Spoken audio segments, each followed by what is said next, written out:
liberals. That white person that you see calling himself a liberal is the most dangerous thing in the entire Western Hemisphere. He's the most deceitful. He's like a fox. And a fox is always more dangerous in the forest than the wolf. You can see the wolf coming. You know what he's up to. But the fox will fool you. He comes at you with his mouth shaped in such a way that even though you see his teeth, you think he's smiling. You take him for a friend. Those very interesting words are from intellectual and revolutionary thinker Malcolm X, which I truly do believe if he was around today, he would either be canceled, censored, shadow banned, and most definitely 100% demonetized. Welcome back, beautiful and amazing human beings. This is Luke Radowski of WeAreChange.org, and in this video, we will be talking about the cancel censorship mob that is not only going after right-wingers and celebrities anymore, but also a new surprising group that we're going to be talking about in this video. We're also going to be talking about the latest scary draconian measures implemented in Hong Kong, as well as other very important economic news that, of course, impacts you. All on this independent media organization that believes in freedom and privacy, basic civil rights there. And because of that, we chose to work with VPN City, who we have an affiliate code with, which if you use, you get a great product and at the same time support this broadcast to be here for you every single day for free. Now, I don't have an official relationship with VPN City. I just started using them. They have a referral code that anyone could set up. They are very easy to use. They even have specific locations that allow you to view websites and entertainment that, of course, you couldn't get if you didn't have this service. But more importantly, it adds an extra layer of privacy as well as the ability not to be censored. I really like them. They're cheap, they're affordable. During these crazy days of harassments and threats that I'm personally getting, I'm very happy that I have this service. I think you will too, and that's why the link to it will be down in the description down below. Now, let's talk about the woke censorship mob that is urging big tech monopolies, institutions that are wealthier than most countries in the world, like Google, that of course controls YouTube, that of course also has Alphabet, also is connected with the military-industrial complex, urging them to have the power and ability to decide who gets to have speech and not. Of course, on the information highways that they fully control and use to their advantage. As of late, it's been a lot of right-wingers affected by these censorship efforts. But now, it's also mainline entertainers that were YouTube's premier creators that they promoted for a very long time, like Shane Dawson, that just had 3 of his YouTube channels fully demonetized because of a joke that he made 8 years ago. And it's not just right-wingers and entertainers who were inappropriate 8 years ago that are getting hit. It's also, of course, critics of American foreign policy, which have been, by the way, continued to be censored for a number of years now, along with, of course, other alternative media that not only questions the status quo, but specifically is a voice for the very underrepresented anti-war movement. This, of course, makes sense since, of course, many Silicon Valley companies have direct ties to the military-industrial complex, intelligence agencies, and, of course, the U.S. Pentagon and Department of Defense. But these censorship efforts against right-wingers, celebrities, independent journalists, anti-war folks is just another dangerous, slippery slope which we've been warning about for over a decade here on this important media organizations, because once you start censoring information that might be, quote, offensive, you're going to have to censor everything.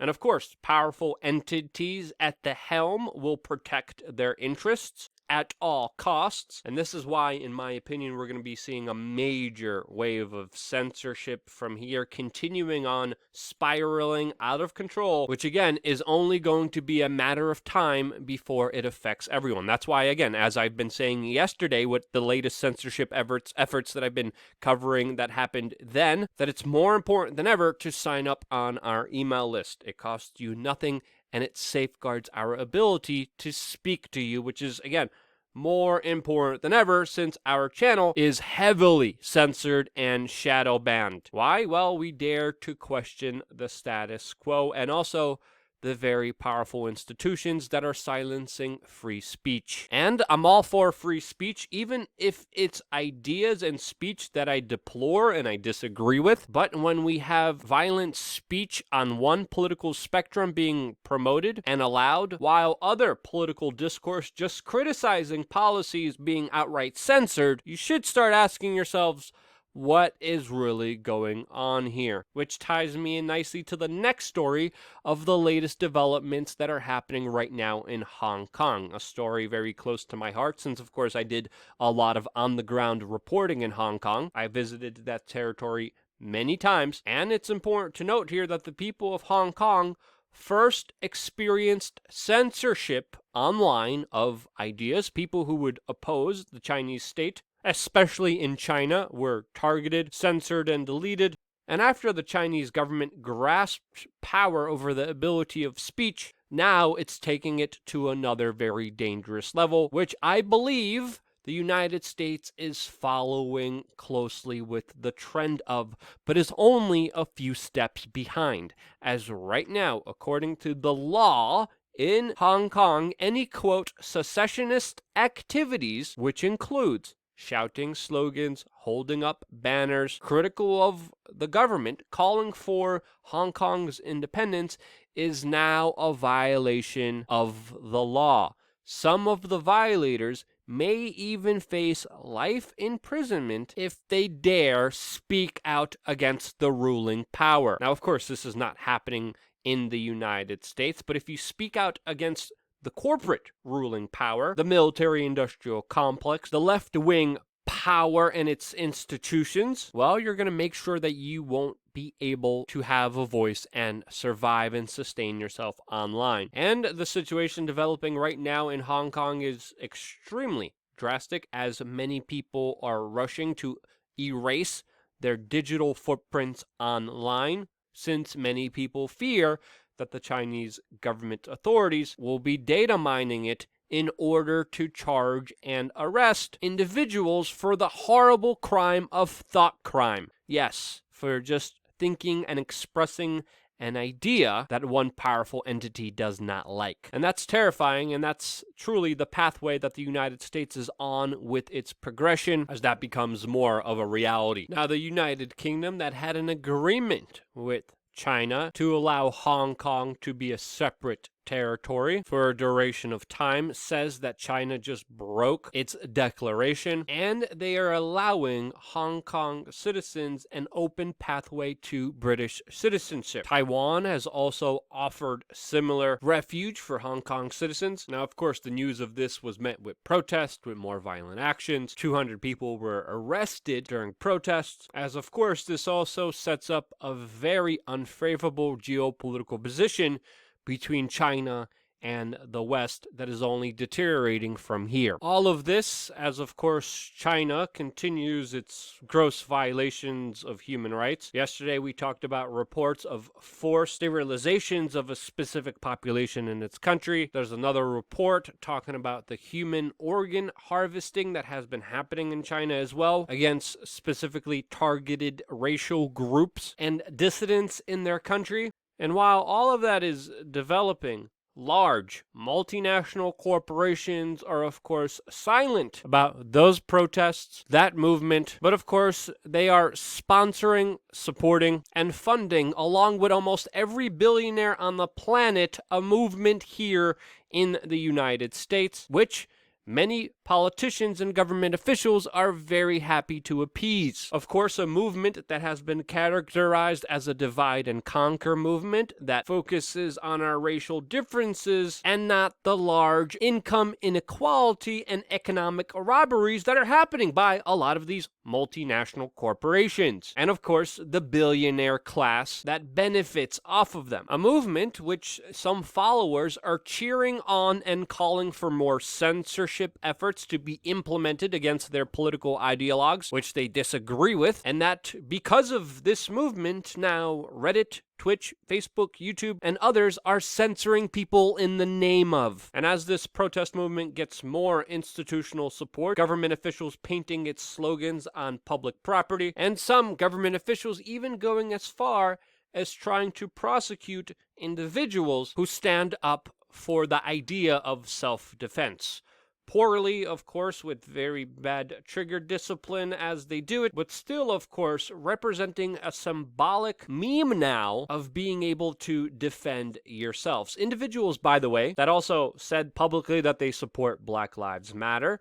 They were also lawyers helping out specific black individuals deal with what they themselves deem as bad actions by the state. Now the state, specifically the St. Louis prosecutor, is saying that she might overrule the police and charge this couple, in my opinion, mainly because of the representative figures that they have become for self-defense. And while stories like this, where no one got hurt, are getting national media attention, individuals who, by the way, even just support Black Lives Matter, some people are even saying that they were Democrats, while they become the target, other individuals who actually get hurt, well, their stories, many of the times, are missing in the mainstream media coverage. Now, of course, there is some reporting of it, but when you compare an incident like this and its media coverage compared to yet another incident where 14 and 16-year-old black teens were shot, one of them killed, you of course have a big difference when it comes to the coverage and reporting that comes out of it. And by the way, this incident that happened in the Seattle protest zone is becoming more convoluted, but it highlights how protesters of the Seattle protest zone gunned down a 16-year-old black kid, ended his life. The details of why are still extremely murky. Another 14-year-old is left in critical condition, and many people are left asking, why doesn't these individuals' lives matter? And they should. It's a tragedy. What happened, that of course affects the family of this child whose life has been ended, leaving, of course, many of his family members, including his father, without a son, all, of course, with the majority of absence from the media of this story because it doesn't fulfill their agenda. Their perverse narrative that they're trying to push on individuals that, of course, benefits them and the special interests that they represent. And when we look at this movement, many people have argued that it's doing the exact opposite of what it's promising to do, as, of course, Malcolm X even warned about decades ago, as, of course, a lot of blame is being put on illogical, unintelligent generalizations that actually don't help people but push more anger and victimhood onto individuals in a patronizing way that will essentially not help them. Now, of course, this is one criticism. It is not absolutely truth. It is a generalization in itself. But it's worth considering, especially since some of the results of this movement are mainly cultural, seeing the end of many cartoon voices and syrup company representations. Meanwhile, the actual issues that matter, like jobs, like manufacturing, like the economy, like income inequality, like the ability to provide for a family unit, as those things are being subjugated and taken away from us day by day by government officials that are tone deaf, that rather give you a symbol, as of course they're allowing the largest transfer of wealth in recorded human history. Right now, the U.S. Federal Reserve is buying up and bailing out individuals like Warren Buffett. I'm sorry, but the government, the financial institutions, and the Federal Reserves should not be feeding grapes to the world's richest people right now, giving them a bailout on the losses, sending their jobs over to China so persecuted, enslaved groups could make your cheap products, as all economic opportunities to even have a meaningful life are taken away from you, stripped and robbed in front of your eyes, and then you're told, blame all of this on people with a certain DNA, not the actual criminals that are committing the circumstances and situations which has caused the riots to unfold all throughout this country. And unless those particular circumstances are addressed, unless the real issues, the root cause of the problems that are being created, that are being caused, that are being incentivized, that are being promoted, that of course only will grow from here, the result of this will be more civil unrest, because it is not just a protest movement over the life of George Floyd. There's a lot of things underneath that no one wants to talk about that we address on this independent media organization. And as businesses close down, economic opportunities vanish. As you're told to vote in more failed government candidates that blame the system that they themselves built, there's simply no recourse. There's simply nothing standing in the way of this massive train that all of us are on, headed towards more civil unrest and conflict in the streets. And it didn't need to happen. It could have been stopped. It could have been prevented.